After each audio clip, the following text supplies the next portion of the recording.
তো সবার ঈদের পাশাপাশি তো আপনারা যারা আছেন আপনাদেরও ঈদ, তো সবাইকে আনন্দ দিতে গিয়ে কি আপনাদের ঈদে কোনোভাবে ভাটা পড়ে কিনা?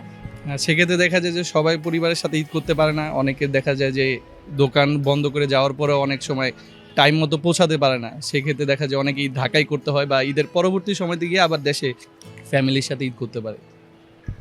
তো এখন ঈদ করছেন, ছোটবেলাও ঈদ করেছেন, তো হচ্ছে কোন ঈদটা স্মরণীয়? অবশ্যই ছোটোবেলার ঈদ স্মরণীয়। সেক্ষেত্রে কোনো কোনো কিছু নিয়ে কোনো চিন্তা ভাবনা বা কোনো মানে ঈদ বলতে ঈদই বোঝা যেত। এখন দেখা যায় যে দায়িত্ব থাকে বা অনেক সময় অনেক মানে এখন সবাই ব্যস্ততার মধ্যে পড়ে গেছে। এটা বড় হলে সবার ক্ষেত্রে সম্ভবত একই অবস্থা হয়।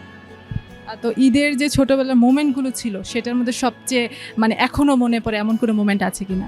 সেক্ষেত্রে বলা যায় যে মামাদের বাসায় যে ঈদে বেড়াতে যাওয়ার যে মুভমেন্টগুলো সেগুলো এখনও আমরা মিস করি, বা বিশেষ ক্ষেত্রে এখনও যে সালামিটা এখনও মামাদের বাসায় গেলে পাওয়া যায়, কিন্তু সময় সাপেক্ষে মানে সময় সাপেক্ষে যাওয়া হয় না।